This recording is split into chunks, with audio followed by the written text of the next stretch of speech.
Chapter 4. Notice, LIS PENDENS, Estoppel, Acquiescence, Negligence, LACHES, WAIVER, and Consent. Article I. Notice, LIS PENDENS, Estoppel, Acquiescence, Negligence and LACHES. Section 65. Notice, and its effects. No one can transfer to another a greater right to a thing than he himself possesses, and no one can, in reason and conscience, expect to acquire a greater right than the vendor could rightfully sell. He who buys with notice of another's rights is bound in good conscience to hold what he buys, subject to those rights, for otherwise he would be taking advantage of his own wrong, and would be enriching himself at another's expense, neither of which acts is permitted by a court of conscience. But the court, imputing to the purchaser an intention to do the honest thing, will presume that he made the purchase with the intention of holding the property la subordination to those rights of which he had notice at the time of his purchase. To presume otherwise would be to presume the purchaser was acting in bad faith, and was intending to perpetrate a fraud on the person of whose rights he had notice. Besides, a purchaser with notice has no right to complain when the third person, of whose claims he had notice, demands his own, for the purchaser was under no compulsion to buy. And if he paid more than the vendor's interest in the property was worth, or if the third person's claims prove greater than he supposed when he bought, he deliberately assumed these risks, and cannot, in reason and conscience, be heard to complain. Any loss resulting from the prior and superior equities of the third party, the purchaser with notice must charge to his own negligence or willfulness, for, when one of two persons must suffer a loss, he shall suffer whose own act or negligence occasions such loss. It would be manifestly contrary to reason and conscience to require the innocent third person to bear this loss. In conformity with these general doctrines, the rule is clearly established that a purchaser with notice of another's rights, in or to the thing purchased, is, in equity, liable to the owner of those rights, to the same extent and in the same manner as the person from whom he made the purchase. On the other hand, a person, who acquires title to property in which another has an equity, and pays a valuable consideration for it, without any notice of such equity, may hold the property freed from the equity. 1. Notice defined. Notice is such information concerning a fact, actually communicated to a party by an authorized person, or actually derived by a party from a proper source, or presumed by law to have been actually acquired by him, as is equivalent in its legal effects to full knowledge of such fact. Notice, therefore, is of two kinds. First, that actually communicated or derived, and 2d, that presumed by law to have been acquired. The former is called actual notice. The latter is called constructive notice. Actual notice includes all those instances in which positive personal information of a matter is directly communicated to the party, and this communication proved as a fact. Constructive notice includes all other kinds of notice, being those in which the information is conclusively presumed from certain facts, or is implied as a presumption of law in the absence of contrary proof. There is no difference in their consequences between actual and constructive notice. 2. Notice to an agent when notice to his principal. Notice to an agent in the business or employment which he is carrying on for his principal, is a constructive notice to the principal himself, so far as the latter's rights and liabilities are involved in, or affected by, the transaction. This rule alike includes and applies to the positive information or knowledge obtained or possessed by the agent in the transaction, and to actual or constructive notice communicated to him therein. The general rule, that notice to the agent is notice to the principal, will operate with equal force and effect, whether the notice to the agent be actual, or constructive. Actual knowledge may be brought home to the agent by the most direct evidence, or he may be chargeable with constructive notice by a lis pendens, by a registration, by recitals in title deeds, by possession of the property by a stranger, or by circumstances sufficient to put a prudent man upon enquiry. In all such cases the effect upon the principal is the same as though the information or notice to the agent had been to him in person. So, notice to one partner is notice to the other as to partnership matters, but not as to individual matters. And notice to one or more directors is notice to the corporation. 3. Effect of being put on inquiry. Whenever a party has information or knowledge of certain extraneous facts, which of themselves do not amount to, nor tend to show, an actual notice, but which are sufficient to put a reasonably prudent man upon inquiry respecting a conflicting interest, claim or right, and the circumstances are such that the inquiry, if made and followed up with reasonable care and diligence, would lead to a discovery of the truth, to a knowledge of the interest, claim, or right which really exists, then the party is absolutely charged with the constructive notice of such interest, claim, or right. The presumption of knowledge is then conclusive. 4. Circumstances from which notice may be inferred. Among the facts and circumstances from which actual notice may be inferred are the following. 1. Close relationship, personal intimacy, or business connections, existing between the purchaser and the party with whom he is dealing, or between him and the holder of the adverse claim. 2. Great inadequacy of price, which may arouse the purchaser's suspicion, and put him upon inquiry as to the reasons for selling the property at less than its apparent value. And 3. The sight, or knowledge, of visible material objects upon or connected with the subject matter, which may reasonably suggest the existence of some easement, or other right, belonging to a third person. Section 66. Rule of lis pendens. During the pendency of a suit in equity, neither party to the litigation can so alienate or encumber the property in dispute as to affect their rights of his opponent. This rule of lis pendens is based both on necessity and on notice. 1. It is based on necessity, because, did it not exist, any litigation might be indefinitely prolonged in consequence of successive alienations of the property in dispute,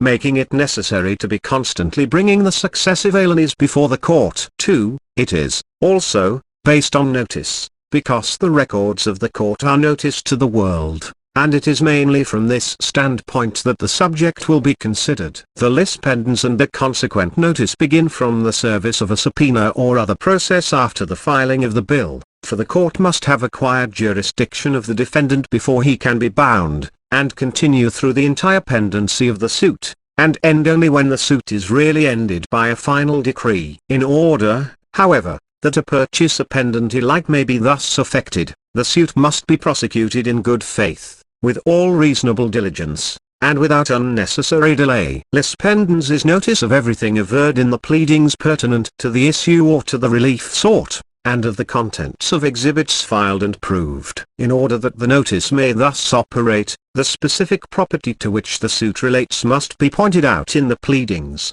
in such a manner as to call the attention of all persons to the very thing, and thus warn them not to intermeddle. It is not necessary that the land should be described by metes and bounds. Certainty to a common intent, reasonable certainty, is sufficient. Section 67. Estoppels, and their effect. Whenever a, by acts, words, or silence, intentionally causes or permits B to do a thing he would not otherwise have done, it would be manifestly inequitable for A, by repudiating the very conduct by which he induced B to act, and by setting up rights of his own, inconsistent with his said conduct, to compel B to incur loss by undoing the very thing A's conduct caused him to do. Courts of equity will not permit such inequitable action on A's part, and will not allow him to set up any claims inconsistent with those acts, words, or silence, of his, which induced B to do what he did. This doctrine of equity is termed Estoppel, and when fully considered will be found to rest upon three maxims. 1. When one of two persons must suffer a joss, it must be borne by him whose conduct occasioned it. 2. No one can take advantage of his own wrong, and 3. He is not to be heard who alleges what is contrary to his former statements. It is also a principle of equity that every person is bound to make good those intentional representations whereby he induces another to act. It is sometimes said that equitable estoppels result from fraudulent conduct on the part of the person estopped. While this statement is rather broad, it is nevertheless true that, when B has acquired rights, or incurred liabilities, or parted with a consideration, on the faith of A's conduct, it would be fraudulent in A to repudiate such former conduct, or to set up claims inconsistent with his former conduct, to B's injury. The word conduct when used in reference to the person estopped means conduct in its broadest sense, and includes words and silence, positive acts and negative omissions. The general rule of estoppel in cases of land is, that if a person interested in an estate knowingly misleads another into dealing with the estate as if he were not interested, he will be postponed to the party misled, and be compelled to make his representation specifically good. It applies 1. To one who denies his own title, or encumbrance, when inquired of by another who is about to purchase the land, or to loan money upon its security. 2. To one who knowingly suffers another to deal with the land as though it were his own. 3. To one who knowingly suffers another to expend money in improvements without giving notice of his own claim, and the like. But in all such cases, there must be intentional deceit, or gross negligence equivalent to fraud. The tendency of the law is to give married women enlarged rights, and disenthrall them of many of the disabilities under which they formerly labored. With an extension of rights is coupled an extension of duties and liabilities. A married woman is not privileged to perpetrate frauds, or to mislead people to their hurt, and she may be estopped by her words, silence or conduct in the same manner, and nearly to the same extent, as though she was under no disability, especially when her conduct has been both fraudulent and very injurious to the other party. An infant may, also, be bound by an estoppel when it would operate as a fraud upon the other party to allow the infant to repudiate his conduct, fraud not being one of the privileges of infancy. The measure of the operation of an estoppel is the extent of the representation made by one party and acted on by the other. The estoppel is commensurate with the thing represented, and operates to put the party entitled to its benefit in the same position as if the thing represented were true. With respect to the persons who are bound by, or who may claim the benefit of, the estoppel, it operates between the immediate parties and their privies, whether by blood, by estate, or by contract. Section 68. Acquiescence, and its effects. A party who has a right of action may lose that right either, 1. By a confirmation of the voidable transaction, or, 2, by acquiescing in the transaction, or, 3, by mere delay, or laches, in bringing suit. If a party, with full knowledge of the facts and of his rights, freely and deliberately ratify a voidable transaction, such an act forever terminates any right he may ever have had to question the transaction thus ratified and confirmed. So, if a party, with like knowledge of the facts and of his rights, freely and deliberately acquiesces in a voidable transaction, and take or claim benefits under it, he will be estopped to question the validity of such transaction. Mere delay, mere suffering time to elapse without doing anything, is not acquiescence, although it may be, and often is, strong evidence of an acquiescence, and it may be, and often is, a ground for refusing equitable relief. In order to constitute acquiescence there must be 1. Some act which, though not deliberately intended as a ratification or confirmation of the voidable transaction, nevertheless recognizes it as existing, and claims or obtains some benefit resulting from it, and 2. This act must be done with knowledge of the material facts, and of the actor's rights under those facts, and 3. Without any undue influence or restraint. Rights, once valid, are often lost by delay, and the implied acquiescence resulting from such delay. Acquiescence consisting of mere silence may also operate as a true estoppel in equity, to preclude a party from asserting legal title and rights of property, real or personal, or rights of contract. The requisites of such estoppel have been described. A fraudulent intention to deceive or mislead is not essential. All instances of this class, in equity, rest upon the principle, if one maintains silence when in conscience he ought to speak,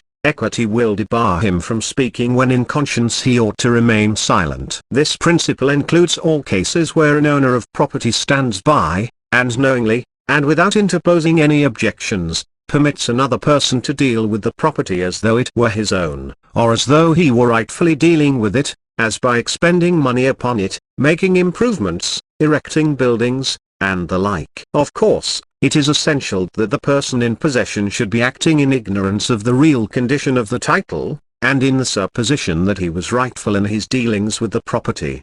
Parties who have long acquiesced in settlements of accounts, or of other mutual dealings, will not be permitted to reopen them, and this is true even though the parties stood in confidential relations toward each other, as trustee and sestuique trust, principal and agent, and the like. and the settlement embraced matters growing out of such relations. So, corporations may be estopped by acquiescence, like natural persons, either in their dealings with third persons or with their own stockholders, and, conversely, stockholders may, by acquiescence, be estopped from objecting to the acts of the corporation. If a mortgagor, obligor, or other debtor, by keeping silence under circumstances when he ought to speak, leads the intended assignee to believe that there is no defense, he will be estopped from afterwards setting up any defense, which might otherwise be available, as against the assignee who has thus been induced to purchase the demand. In all these cases,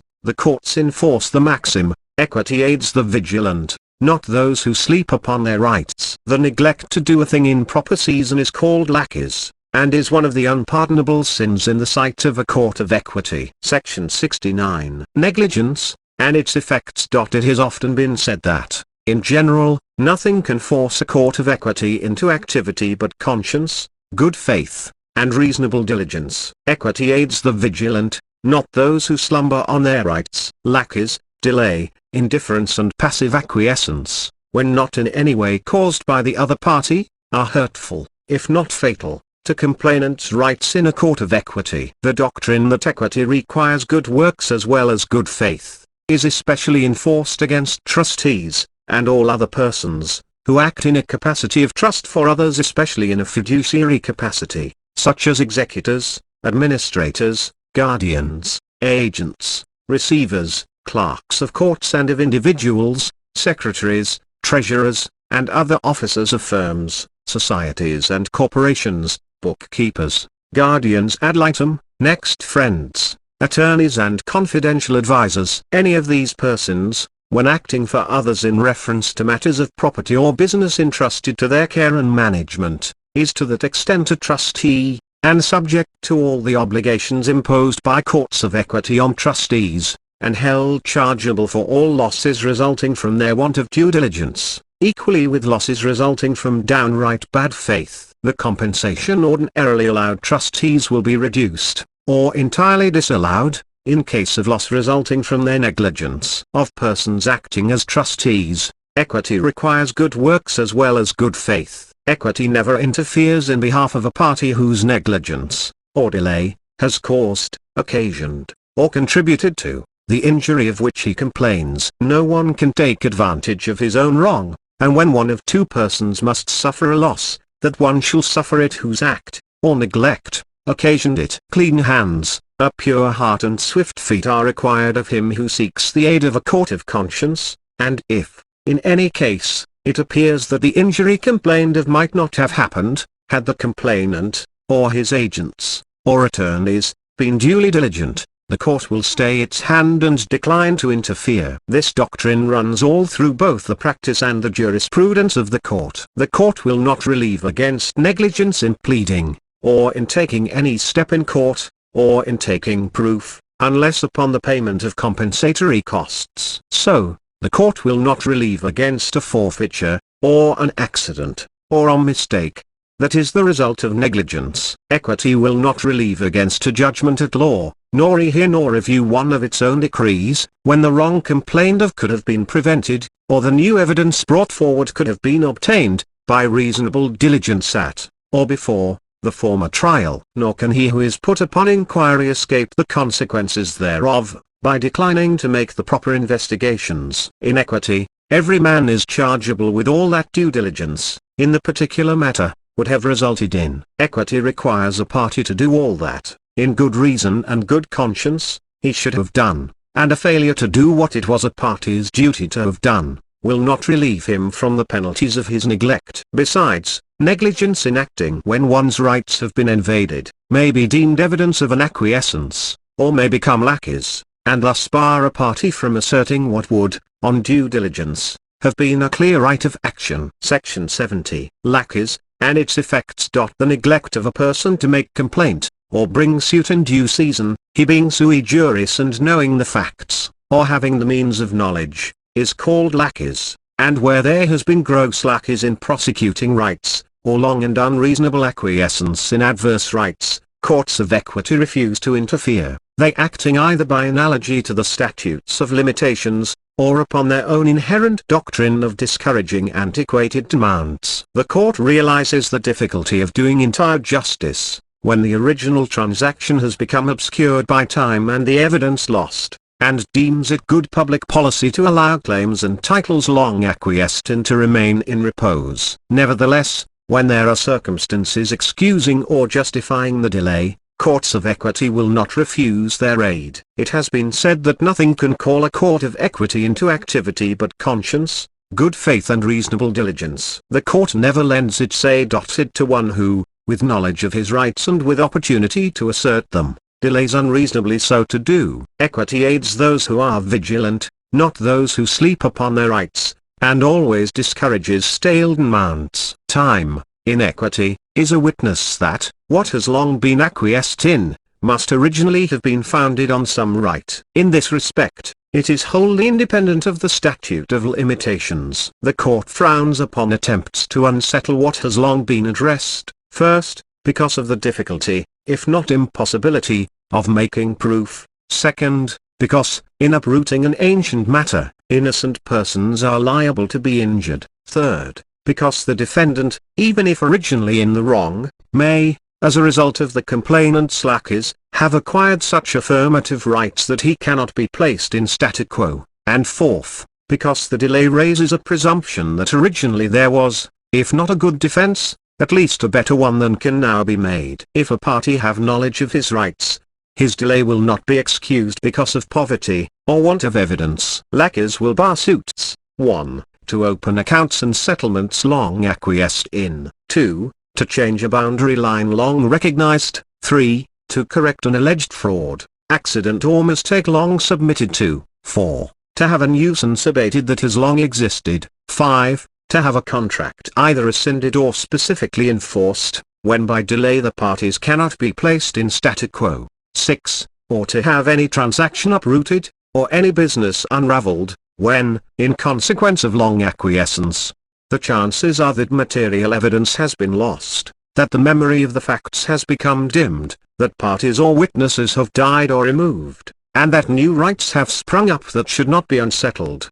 But no delay will prejudice a defrauded party as long as he was ignorant of the fraud, and, especially, if the defendant concealed the facts which it was his duty to disclose, or deceived the complainant by misstatements, or otherwise lulled his suspicions. The sleep of the complainant cannot be used as a defense by him who caused that sleep, for that would be to take advantage of his own wrong. Article 2. Waiver and Consent. Section 71. Waiver, and its effects. A litigation is a legal combat in which each party has the right to take every lawful advantage of his adversary, and when a party fails or declines to exercise this right, in any given case, he is deemed to have waived it, for reasons satisfactory to himself. The various steps taken, and various pleadings filed, in the progress of a litigation, are not always taken or filed in strict accordance with the practice or pleadings of the court, and so, many errors of omission and commission, important and unimportant, often happen between the filing of a bill and the execution of the final decree. The practice of the court allows the parties to object to any error committed by their adversaries, but inasmuch as objection made long after the error is committed causes confusion and delay in the orderly progress of a litigation, and often imposes undue hardship on the party in error, the court requires the adverse party to interpose his objection in due season, and if he fails so to do, he will be deemed to have waived his right to object, and he will not be allowed subsequently to withdraw his waiver and claim the right waived, on the plea that he overlooked it, for that would be to let him take advantage of his own wrong. Besides, equity aids the vigilant, and not those who sleep on their rights. A party who remains silent when he should object will not be allowed to object when he should remain silent, for silence, under such circumstances, is consent, and waiver is a quasi-consent. The party who is deemed to have waived his right to object has no just cause to complain of this rule of the court, for he is conclusively presumed to know the rule, and to have intentionally ignored the error in question. What a man consents to he cannot complain of, and this consent may be inferred from silence, or from conduct. The doctrine of waiver is a wholesome one, and greatly facilitates the dispatch of business in the courts, and promotes the prompt and orderly progress of a suit to final decree. If parties were allowed to go back and take advantage of a right or opportunity overlooked, neglected, or deliberately disregarded, no party could take a forward step in a litigation without danger of being compelled to retrace it in order to enable his adversary to make an attack or a defense on a ground long since past, or to make some motion, or exercise some right or privilege he neglected to make or exercise when the opportunity was duly presented. The doctrine of waiver promotes diligence, prevents trickery and bad faith, 6, and preserves rights acquired in consequence of the waiver. The doctrine of waiver is not only applied to one party in reference to the action of the other, but it is applied to one or both parties in reference to the officers of the court, and if a party fail to object to the chancellor, or the clerk and master, or the sheriff, acting in a matter because of the incompetency of such officer from kinship or interest, such party knowing of such incompetency, he will be deemed to have waived the incompetency, and is bound by such waiver. Indeed, any party, who with knowledge of the grounds of objection to any act or proceeding in court by any other party, or by an officer or witness, fails in due season, to avail himself of such grounds of objection, is deemed to have waived his objection to such act or proceeding, and to have acquiesced therein, and is estopped by his conduct. One of the reasons of this ruling is, that if the objection is made in season the party in default may, by amendment or otherwise, correct the defect or irregularity, whereas if not then made, and especially if made at the hearing, he is absolutely deprived of such opportunity. So the courts rule that a party who will not object when he should, shall not object when he would. If one party was allowed to ignore a slip, defect, or other error or omission of his adversary, in pleading, proof or procedure, until after the time or opportunity for supplying the deficiency or curing of the error had elapsed, it would not only often defeat the real justice of the case on its merits, or delay the trial by requiring the court to continue the hearing in order to give due opportunity to supply the deficiency or cure the error,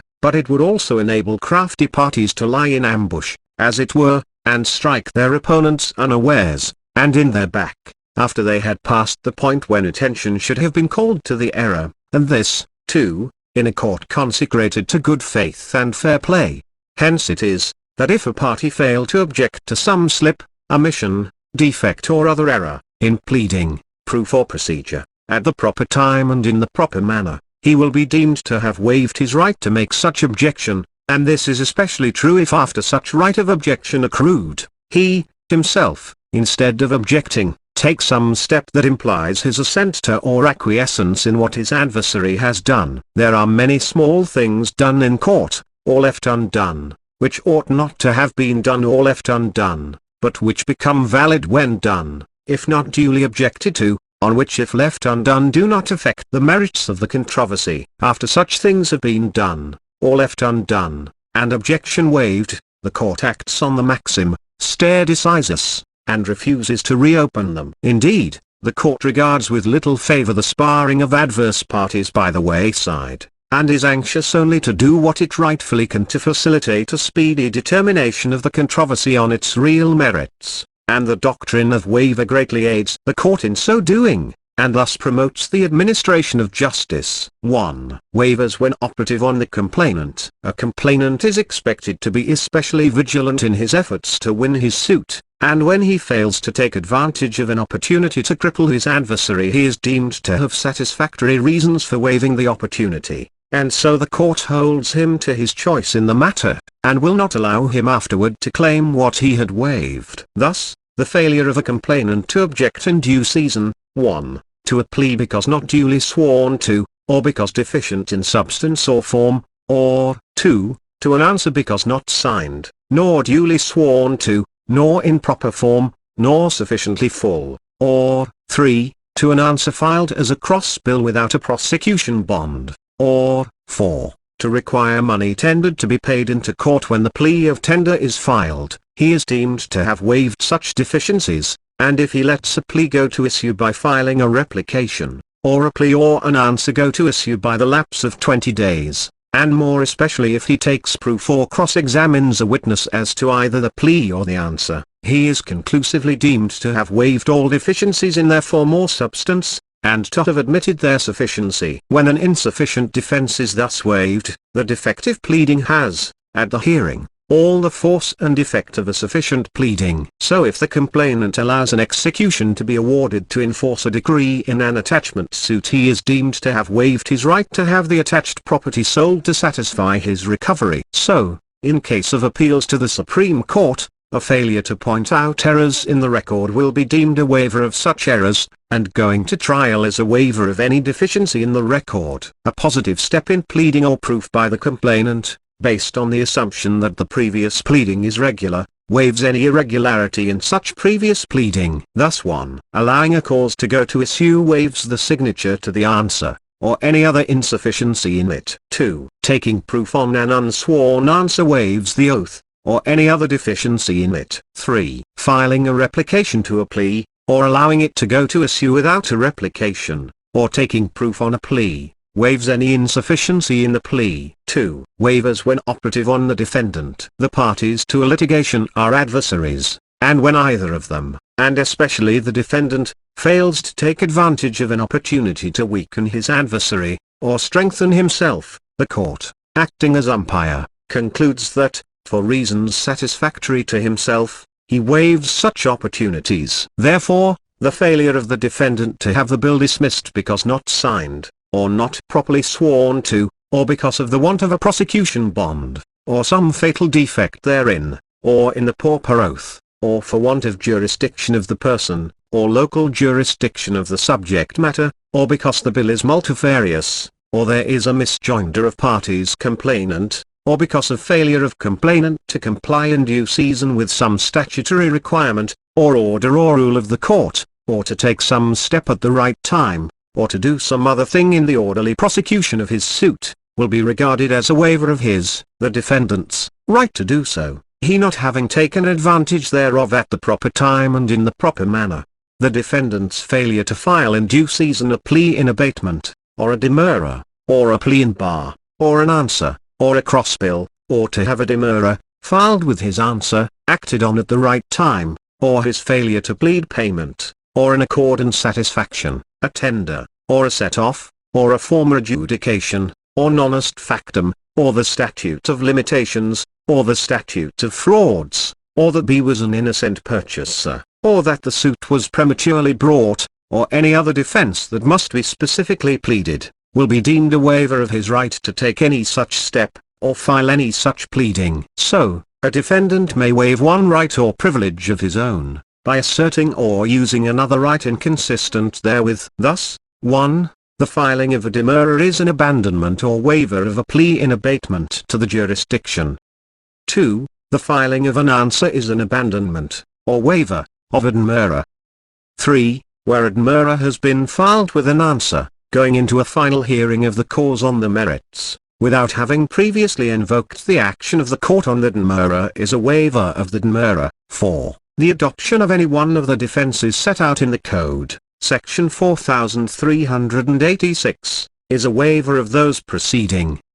5. Neglecting to rely on an injunction enjoining the suit, until the hearing, is a waiver of the injunction. Taking a forward step in pleading or procedure is a waiver of the right to insist on the action of the court on the step last taken. Thus, 1. Filing a demurrer to the bill while a motion to dismiss for want of a cost bond is pending, is a waiver of the motion. 2. Obtaining time to answer after plea to local jurisdiction is overruled, waives action on the plea in the Supreme Court. 3. Going to trial on the merits is a waiver of the demurrer filed with the answer and not acted on. 4. Failure to invoke the action of the court on a demurrer incorporated in an answer, at the first term after it is filed, is a waiver of the demurrer. 5. Filing an answer, or plea in bar, is a waiver of action on a demurrer undisposed of. 6. Filing an answer which sets up a defense, or a denial of complainant's claim, waives action on a plea in bar previously filed, making the same defense. A defendant may waive his right to object to a portion of the purchase price of his land being paid in cash when the land is sold for debt by decree in bar of redemption, and he may waive his right to plead over or answer after his plea in abatement has been found against him on the facts, by failing to plead or answer, or to apply for leave so to do. 3. Waivers when operative on either party. Either party will be deemed to have waived his right, if, in due season, he failed to accept the depositions, or to have the clerk and master act on his exceptions, or to appeal from his action thereon when adverse, or to have the Chancellor act on such appeal, or if either party fail to object to a question propounded to a witness, or fail to object to any answer to a question, or to any paper, deed, or other writing or other evidence offered as proof, or fail to notify the opposite party to produce a paper at the hearing, or fail to accept to the master's report, or to have an account opened to enable him to file additional evidence, or to have the action of the Chancellor on exceptions to the master's report, or fail to require the opposite party to file some particular paper, or do some particular act required by the practice or order of the court, or fail to move that some pleading, deposition, or other paper be stricken from the file because not filed in season, or not entitled to be filed for any other reason, or because not marked filed by the clerk and master, or fail to demand a trial by jury or fail to take any action in any other matter proper in preparing for trial on his part, or proper to prevent his adversary obtaining any undue advantage, or fail at the hearing to renew exceptions to evidence, or to call the attention of the Chancellor to a particular piece of proof, or to a particular averment or admission in the pleadings or in the argument of the opposite party, or to a particular decision or point of law, or to fail, after the hearing, to see that the decree gives him all he is entitled to, or is no harder on him than the Chancellor's holding requires, or fail to file a bill of exceptions, or to pray an appeal, or give an appeal bond, or do any other act necessary to enable him to go to the Supreme Court under as favorable circumstances as possible. In each and all of these instances, if the party having the right to do the particular act, or to object to the particular act, fail to so do, or so object, in due season and proper manner, he will be deemed to have waived his right so to do, or so to object. Indeed, it may be safely laid down as a general rule, that all pleadings, proofs, motions, exceptions, attacks, defenses, and objections must be filed or made in due season and manner, and all exceptions to pleadings, proof, attacks and defenses must be made in due manner and season, and all steps necessary in the litigation either to attack, defend or assert rights must be taken at the proper time and in due form, and, above all, that every objection based on technical grounds and not going to the substance of the issue involved, must be made in the right way and at the right time, and that if any of these acts are not done in due form and season they will be deemed to be waived, and the right to do them will be denied by the court. Where a rule of court requires a motion for a new trial to specify the grounds therefor, all grounds not so specified are deemed to be waived, and cannot be assigned in the Supreme Court. So, either party may waive a right or benefit, 1. By taking an inconsistent right or benefit, or, 2. By doing an act or taking a step inconsistent therewith, or, 3. By ignoring such right or benefit until the adverse party has taken a step inconsistent therewith, as above more fully shown. Thus, cross-examining a witness is a waiver of notice, or of any defect in the notice, to take his deposition, and obtaining a reference to the master is a waiver of a trial by jury previously demanded. 4. Waivers when not operative. But while a party may have failed to do an act in due season, he will not be deemed to have waived the right to do it, if his failure was caused by the wrongful act of the adverse party. A party will not be allowed to insist that a right to do a particular act is waived by non-action when his own conduct misled the other party, or put him to sleep, or when he expressly agrees that the right may continue. It must, also, be understood that, while a waiver, or even an express consent, may be binding on a party to a suit, it may at the same time not be binding on the court, for the court will not allow a party, either by action or non-action, to violate a rule of the court, or do an act contrary to law or public policy. Thus, while the failure of the defendant to object or demur, when the court has no jurisdiction of the subject matter of the suit, or when the bill on its face claims usury, or seeks to enforce an illegal or immoral contract, or to obtain a pro forma or collusive decree, or one against public policy, or to sell a homestead, or to sell exempt personal property, will bind such defendant, the Chancellor may refuse to entertain the suit, and, on his own motion, dismiss the bill. Waivers are not operative on persons of unsound mind, and are not ordinarily operative upon minors and married women, nor are they operative upon a party who was ignorant of the right in question, especially if such ignorance was the result of the conduct of the other party, or of an officer of the court. But if this ignorance was the result of his own negligence or mistake, he will be bound, for he cannot take advantage of his own wrong. Section 72. Consent, and its effects. Consent is the concurrence or agreement of two or more persons as to any matter of fact or opinion. Courts are established to provide for cases of dissent, cases where there is disagreement instead of agreement. Where there is agreement between parties, there is no need of a court. Indeed, when there is agreement, there is no need of law, provided always the agreement is between parties capable of contracting, in no way injures any other person, and violates no rule of law or public policy. Laws are made to provide for cases of disagreement, and it is the business of courts to apply these laws to the facts attending such disagreements, and thereby ascertain which of the disagreeing parties is in the wrong, and in what way, and to what extent.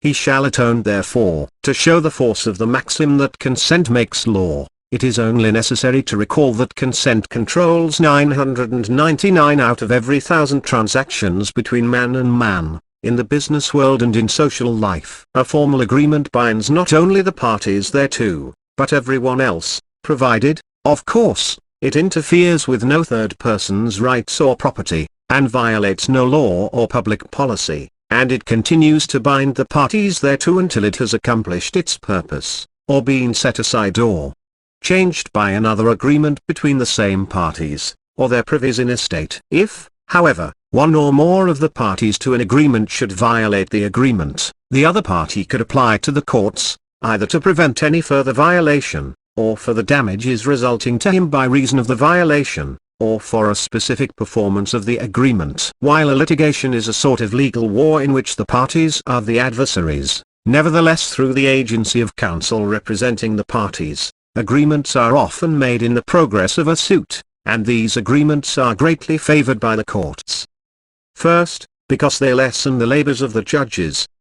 2d, because they lessen the asperities of the litigation, and 3d, because they facilitate the dispatch of business, and they are firmly enforced, except in cases of fraud, accident, or mistake, which cases very seldom happen. It is, indeed, a maxim that where parties consent they bind the court, and where they do not consent the court binds them. The agreement of the parties makes the law for the contract. What a party agrees to in the course of a litigation is so binding upon him that he cannot appeal from it, or if an appeal should be granted, the Supreme Court will not hear him, even if his agreement is contrary to what the court would have decided on a contest. What a party consents to in court he cannot complain of. For this reason an erroneous order or decree, when consented to, will bind the parties consenting both in the court where the consent was made, and in the Supreme Court. Indeed, the Supreme Court will not look behind a consent to see whether it was reasonable or not, if it violate no law or public policy. Agreements in regard to pleadings,